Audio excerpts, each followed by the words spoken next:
Happy Father's Day. This is the second Sunday of our series on heroes, heroines, and heretics.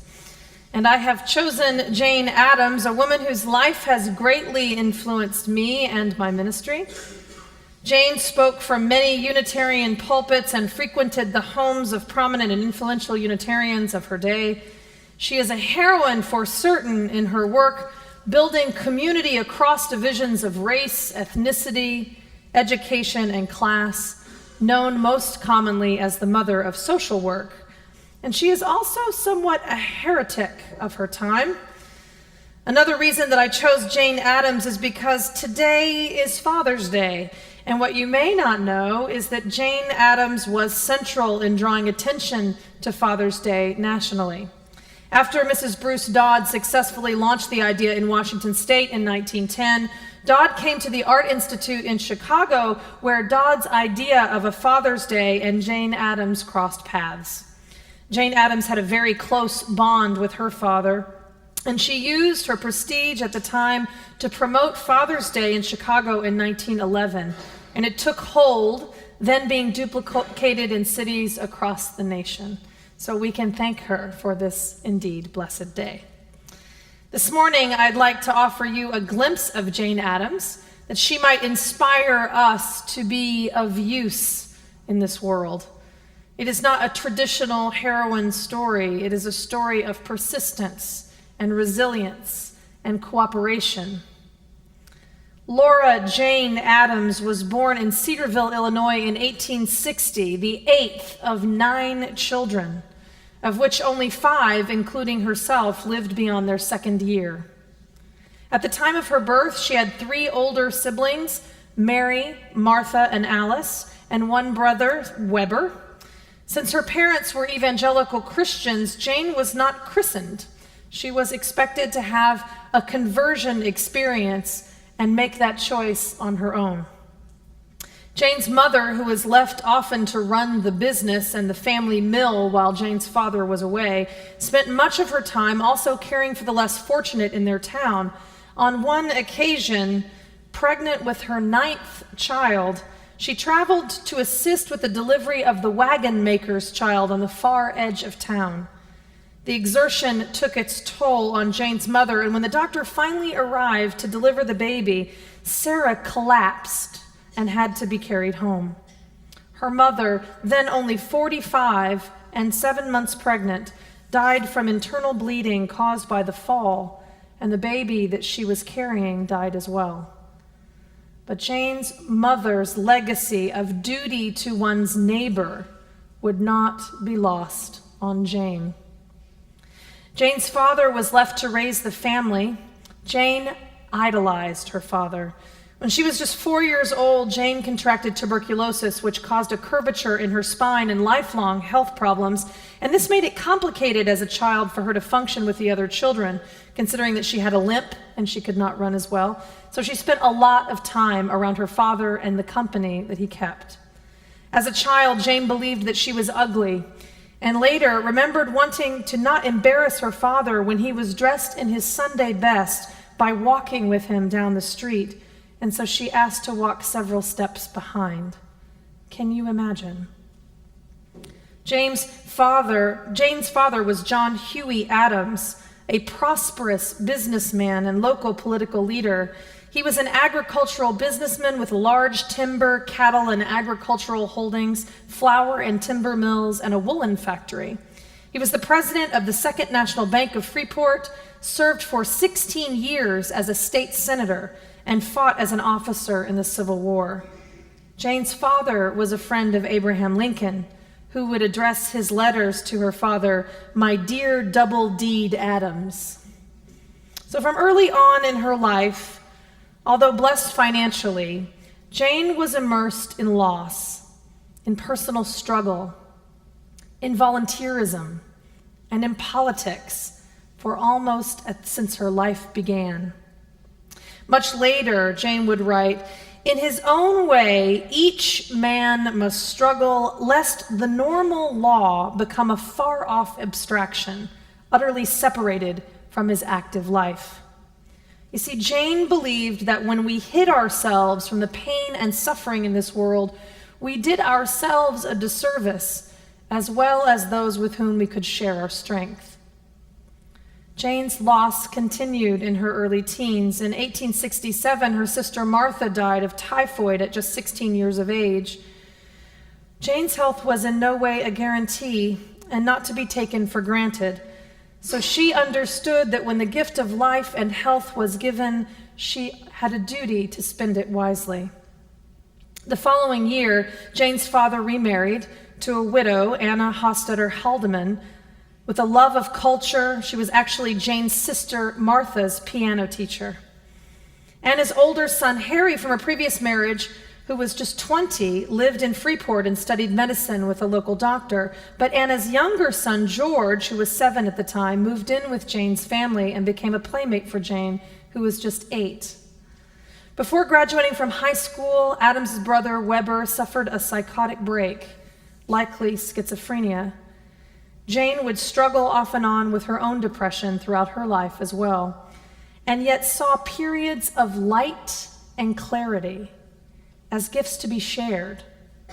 She saw her mental health as temporary and as a gift meant to be well spent. Around the same time in her life, Jane's eldest sister, Mary, married a Presbyterian minister, and Jane joined the Presbyterian Church. Now, as a youth, Jane was an excellent student and an avid reader. When it came time for college, Jane wanted to attend the newly founded Smith College to work for a Bachelor of Arts. But at her father's insistence, she went to Rockford Female Seminary, where he was a trustee. During her time there, she became president of the literary magazine, junior class president, and editor of Rockford Seminary magazine. She graduated from Rockford in 1881, valedictorian of her class, received a collegiate certificate, even though she had enough credits to receive a Bachelor of Arts, because the Board of Trustees had not yet authorized the issuing of the Bachelor of Arts. Jane's desire at this point was still to attend Smith so that she could earn a proper degree and then go into medical school at the University of Edinburgh so she could become a doctor living among the poor. At the time, her father refused to allow her to attend Smith, saying that she was too exhausted from her Rockford studies and needed to rest. But that summer, her father died unexpectedly from a sudden case of appendicitis. Jane and her family were devastated, but they were also motivated to carry on their parents' legacy. That fall, Addams, her sister Alice, Alice's husband Harry, and their stepmother Anna moved to Philadelphia so that the 3 young people could all pursue medical educations. Harry was already trained in medicine and did further studies at the University of Pennsylvania. Jane and Alice completed their first year of medical school at the Women's Medical College of Philadelphia, but Jane's health problems, a spinal operation to straighten her back, and a nervous breakdown prevented her from completing the degree. This was a period of darkness for Jane. She was filled with sadness at her failure of finishing school. Her stepmother, Anna, was also ill, so the entire family decided to cancel their plans to stay 2 years and returned to Illinois. But Addams, still filled with the persistence of a calling that she could not yet name, sank into a depression. Unsure of her future and feeling useless leading a conventional life expected of a young woman of her class, she wrote long letters to Ellen Gates Starr, whom she had met at Rockford Seminary, mostly about Christianity and books that she had read, but also about her longing and her despair. After a long recovery, Jane decided that there were other ways to contribute to the world than becoming a doctor. That same year, Rockford Seminary awarded Jane her Bachelor of Arts retroactively, after the board decided to begin to award that degree. After being immersed in the writings of Christianity and philosophy and political science, Jane was clear that democracy and her religious values intertwined. What she could not understand was her role in helping to better the world as a woman, especially when the culture and those writers whom she respected stated so clearly that the woman's role was to marry and create a family. Late that same year, Jane read about the concept of a settlement house, and soon went to visit the first established in London, accompanied by her dearest friend from seminary, Ellen Gates Starr. Following the research, they and a few other friends from Rockford traveled to Spain and watched a bullfight. It was there, in this juxtaposition, that Jane had an experience she could not shake. Fascinated by the exotic tradition of the bullfight, she condemned her inability at the time to elicit outrage for the suffering of the bulls. The exotic nature of the event, she felt, had made her numb. When we are far from the pain and the suffering in the world, it is easier to remove ourselves from it. The combination of these experiences made her all the more eager to create a settlement house in Chicago, and so Jane wanted to go directly into it and not allow herself the opportunity to romanticize it in any way. After another visit to London's settlement house at Townby Hall, where she saw classes and cultures connecting in ways that had never been done before, free of professional do-good or parental charity, Addams' dream of the classes mingling together socially to mutual benefit as they had in early Christian circles seemed embodied in this new type of institution. According to author Chris Bilton, the settlement house, as Addams discovered, was a space within which unexpected cultural connections could be made and where the narrow boundaries of culture and class and education could be expanded. They doubled up as community arts centers and social service facilities. They laid the foundations for American civil society, a neutral space within which different communities and ideologies could learn from one another and seek common ground for collective action. The role of the settlement house was an unending effort to make culture and the issue of things go together. The unending effort was the story of Jane's own life. A struggle to reinvigorate her own culture by reconnecting with diversity and conflict of the immigrant communities in America's cities and with the necessities of social reform. And so in 1889, Addams and her college friend and intimate partner by then, Ellen Gates Starr, co-founded Hull House in Chicago, Illinois, the first settlement house in the United States. They bought an old mansion and Ellen and Jane moved in. At its peak, it was inhabited by 25 women and saw close to 2,000 visitors a week. Hull House became a center for research, empirical analysis, study, and debate, as well as a pragmatic center for living in and establishing good relationships with the neighborhood. Residents of Hull House conducted research on housing, midwifery, fatigue, tuberculosis, typhoid, garbage collection, drugs, and truancy. Its facilities included a night school for adults, clubs for older children, a public kitchen, an art gallery, a gym, a girls' club, a bathhouse, a book bindery, a music school, a drama group and theater, apartments, a library, meeting rooms for discussion, clubs, an employment bureau, and a lunchroom. And it was all run democratically, with the participants given a voice in the programming and the function. Addams wrote, "Social advance depends as much upon the process through which it is secured as upon the result itself." Her adult night school was a forerunner of the continuing education classes offered by many universities today.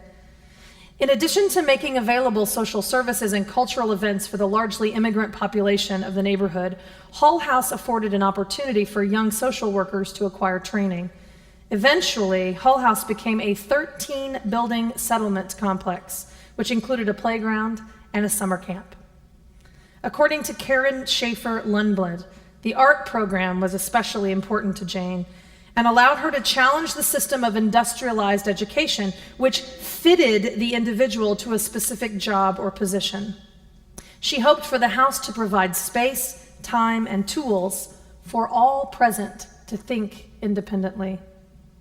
Art was the key, she believed, to unlocking the diversity of the city through collective interaction and mutual self-discovery, through recreation and imagination.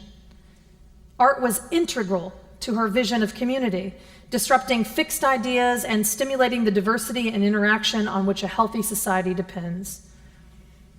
Addams' vision of a culturally diverse community would better the neighborhood, she believed, expand to the city and the nation. Addams wrote, "The good we secure for ourselves is precarious and uncertain until it is secured for all of us and incorporated into our common life." Starting with efforts to improve the immediate neighborhood, the Hull House group became involved in city and statewide campaign for better housing, improvements in public welfare, stricter child labor laws, and protection of working women. Addams brought in prominent visitors from around the world and had close links with leading Chicago intellectuals and philanthropists. She became one of the most respected and well-recognized individuals in the nation, and played a key role in numerous progressive campaigns, including serving as a founding figure in the National Association for the Advancement of Colored People. Addams' commitment to social cohesion and cooperation prompted her to eschew what she perceived as divisive distinctions. Active, democratic social progress was so essential to her that she did not want to alienate any group of people from the conversation or from the participation necessary for inclusive deliberation. And so she continued into politics as well. In 1912, she helped start the New Progressive Party and supported the presidential campaign of Theodore Roosevelt. Starr and Addams developed 3 ethical principles for all of their settlements: to teach by example, to practice cooperation, and to practice social democracy, egalitarian or democratic social relations across class lines. She's been called the first woman public philosopher in the United States history, and one who is willing to get her hands dirty. But there may be something else that you don't know about Jane. It was at Hull House where Jane met Mary Rose Smith, her lifelong partner until her death in 1933. Jane wrote a beautiful poem about the first time she met Mary when Mary came to teach school at Hull House. Mary fell in love with Hull House, and Mary fell in love with Jane, and has written that her goal in life became to make life easier for Jane Addams. Jane traveled all over the world with a large hand-painted portrait of Mary. They wrote countless love letters that we still have, and countless more that were burned. Jane burned nearly all the letters that Mary wrote to her when Mary died.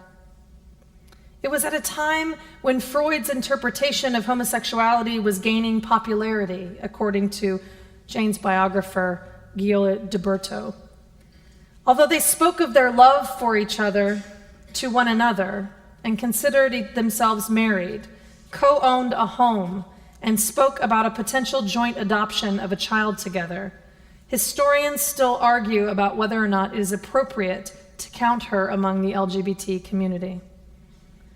About her relationship to men, Jane has written, "I do not believe that women are better than men. We have not wrecked railroads, nor corrupted legislature, nor done many unholy things that men have done, but we must remember that we have not yet had the chance."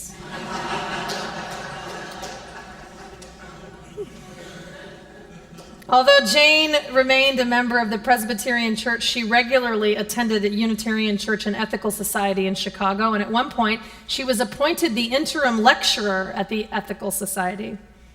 Addams also established close relationship with members of the established Jewish community, and it was said that she would not speak of parties that would divide, or God, or Jesus in a way that separated. She believed in living her life in a way that demonstrated her values in the world. She did not proselytize. One of her most famous quotes is, "Action indeed is the sole medium of expression for ethics." Jane did wear a single Cairo cross visible in many of her portraits. She practiced and lived her values and would not be labeled. In 1912, Jane Addams became the first woman to second a presidential nomination. Theodore Roosevelt was running on a platform calling for the abolition of child labor, an 8-hour, 6-day work week for adults, housing reform, and the vote for women. As Jane put it, "All the things I've been fighting for over a decade." She was at that time probably the most revered woman in the world. She had founded a juvenile court and turned her attention to national and global issues, Her books were bestsellers, and her magazine articles were reaching the dozens. Jane went on the campaign trail with Roosevelt and then again on a tour for women's suffrage. She became the president of the National American Women's Suffrage Association. But her popularity ended abruptly when war broke out in 1914 in Europe.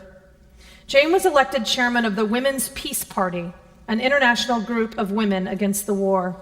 And after a meeting of these women abroad, she toured the battlefields and bombed out villages, and upon her return, speaking to a large audience at Carnegie Hall, Jane made an offhanded comment about soldiers in every country needing stimulants, including liquor and dope, before they could face combat. The paper the next day headlined, "Troops drink crazed, says Miss Addams." It was an attack on the bravery and the courage of the American soldier at a time when the country needed a sacred story that unites us during war. She became vilified in the press, and a few years later, during the Red Scare, Addams was named by the FBI as the most dangerous woman in America. As the country continued to change, personal freedom replaced moral duty as the new face of feminism. In 1922, Mary and Jane traveled the world. Both women had suffered from breast cancer. Jane would later have a heart attack and survive with chronic angina and bronchitis.